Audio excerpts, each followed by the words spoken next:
tadi ada di tengah-tengahnya ada pihak yang tidak berkompeten tiba-tiba maju ke depan dan ingin selaku turut termohon juga, ya. Padahal dia itu katanya lawyer, ya, katanya lawyer profesional, ya, inisialnya CS, ya. Sering kita lihat dia di antara para termul, ya. Itu sungguh memalukan, ya. Tiba-tiba mau ikut serta sebagai turut termohon. Itu nggak ada sejelek-jeleknya, sependek-pendeknya pengetahuan saya di dalam belajar ini, ya, dalam ilmu hukum, ya. Yang namanya pihak yang mengajukan diri sebagai intervensi itu hanya ada di perdata, ya, tidak ada di dalam pra peradilan itu tidak ada. Belajar di mana itu saudara CS itu proses kasus ini.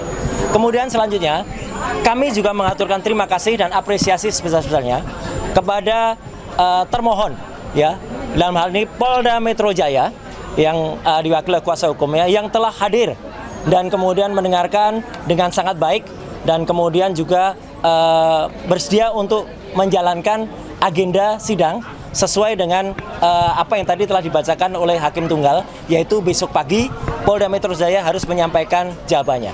Kami juga mengaturkan terima kasih dan sebesar-besarnya ucapan kepada Kejaksaan Negeri Jakarta Selatan, tadi diwakili juga oleh Pak Eko, Ibu Putri, dan satu lagi saya kurang tahu siapa namanya, ya, Pak Jaksa, yang juga telah hadir selaku turut termohon. Dan itu luar biasa, bagus sekali. Jadi termohon dan turut termohon hadir. Yang lucu, tadi ada di tengah-tengahnya ada pihak yang tidak berkompeten tiba-tiba maju ke depan dan ingin selaku turut termohon juga, ya.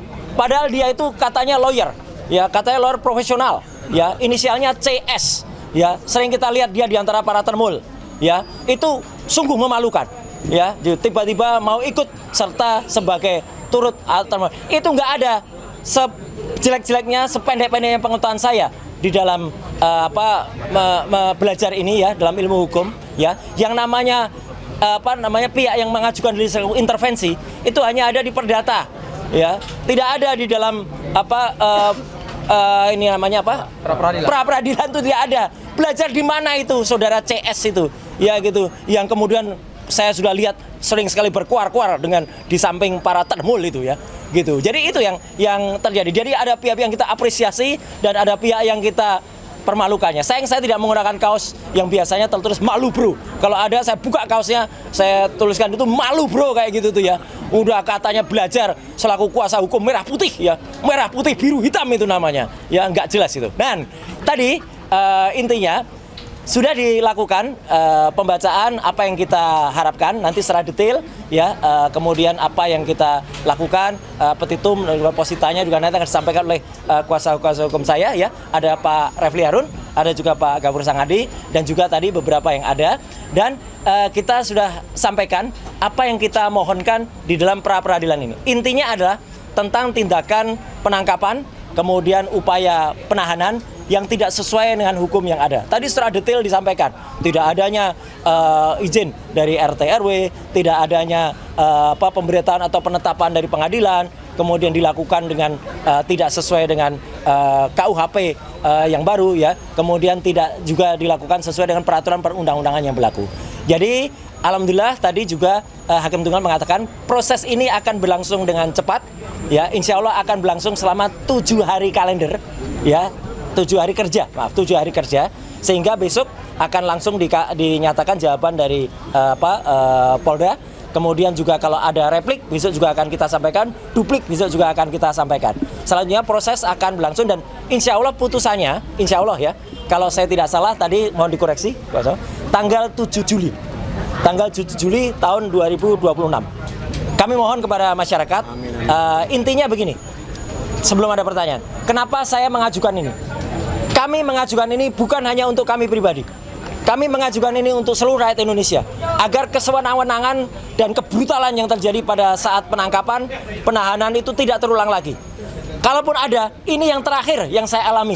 Ya, seorang yang hanya kemudian dituduh melakukan pencemaran nama baik dan juga kemudian fitnah, dan itu pun belum terbukti, ya, sudah dilakukan upaya penangkapan yang brutal. Penangkapan yang luar biasa jahat, ya, penangkapan yang tidak sesuai dengan undang-undang yang ada. Jadi itu yang inti yang ingin saya sampaikan. Mohon maaf, saya secara detail hukum mungkin nanti akan disampaikan oleh kuasa hukum saya, dan nanti setelah kuasa hukum nanti kesimpulannya saya ingin memberikan satu pesan. Silakan Pak Gafur dulu. Silakan. Ya, sudah di depan. Ya. Terima kasih Mas Roy, Bang Refli izin. Ya. Jadi perlu kami update sedikit bahwa permohonan pra peradilan telah disampaikan secara terbuka dan sah di hadapan Hakim Tunggal, di hadapan termohon Polda Metro Jaya, dan turut termohon adalah pihak dari Kejaksaan. Dan kejaksaannya adalah Kejaksaan Tinggi DKI Jakarta dan Kejaksaan Negeri Jakarta Selatan.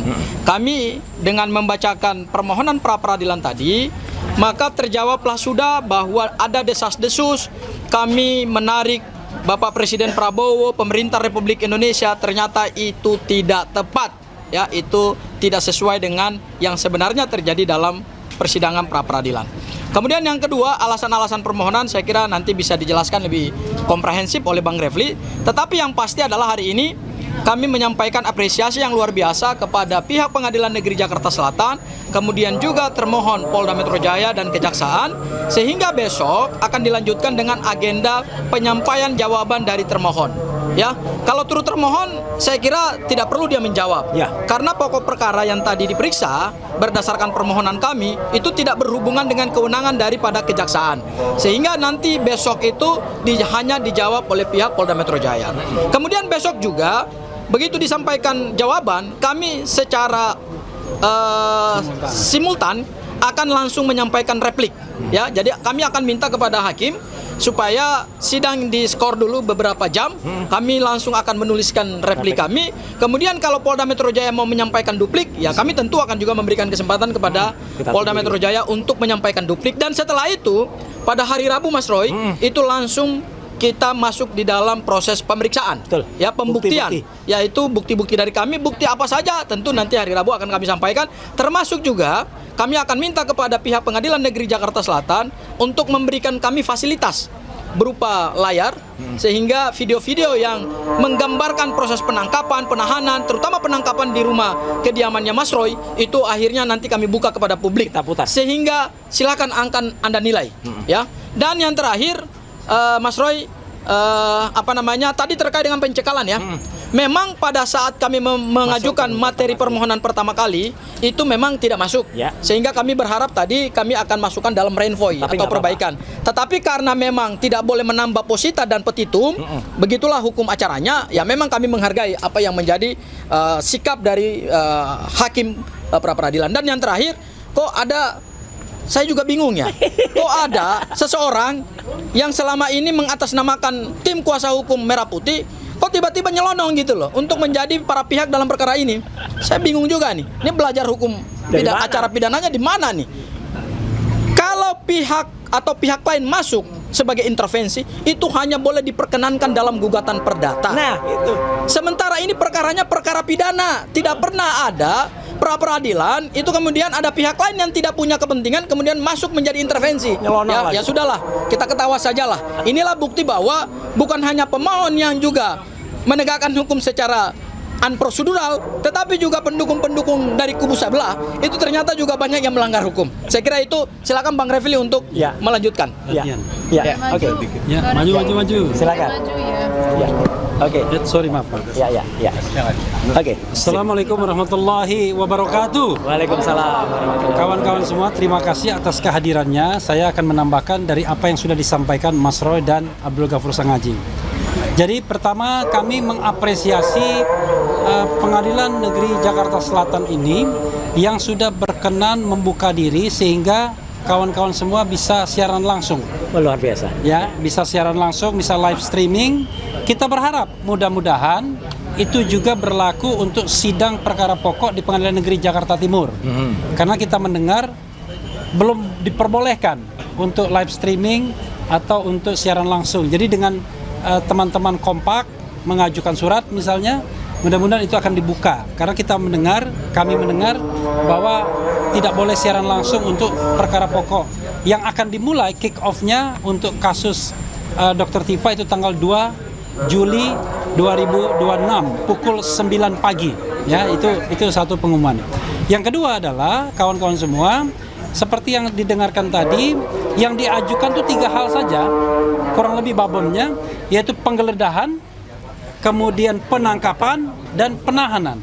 Kami berargumentasi tadi, 3 hal tersebut melanggar undang-undang, terutama Undang-Undang Nomor 20 Tahun 2025 tentang Kitab Undang-Undang Hukum Acara Pidana.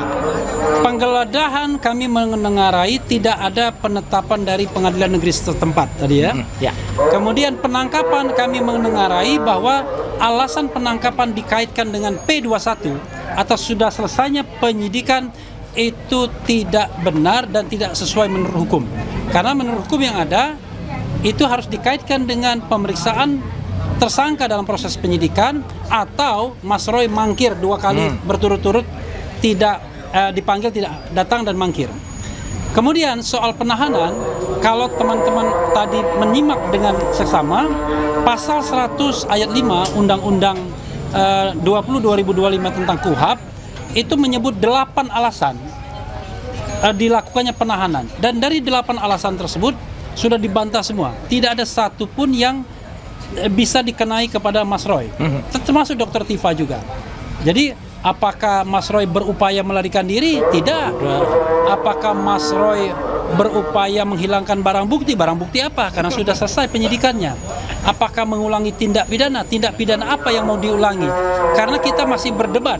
Apakah yang dilakukan oleh Mas Roy itu sebuah tindak pidana atau bukan? Apakah ini ranah kebebasan berpendapat? Apakah Mas Roy tidak memberikan keterangan yang sebenarnya ketika diperiksa? Tidak juga. Apakah Mas Roy menghalangi saksi? Tidak juga. Apakah Mas Roy merasa terancam dirinya sehingga dia kemudian perlu minta tahan? Enggak juga. Bahkan Mas Roy menikmati hidupnya. Kemana-mana dia. Kadang-kadang sendirian juga, walaupun kita sebagai lawyernya khawatir juga.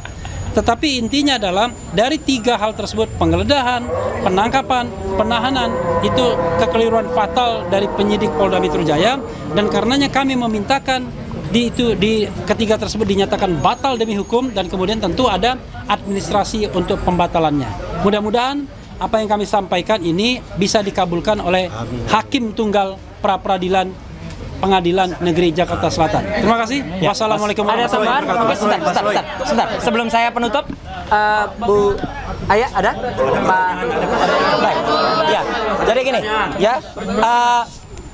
Saya terakhir saya ingin mengucapkan terima kasih. Tadi saya didampingi selain Pak Refli Harun oleh Pak Gafur Sanghaji, Pak Aristan, Bu Soraya, dan juga Pak Yasena, dan juga beberapa yang lain yang tercatat tapi belum berkesempatan untuk kemudian tadi dampingi.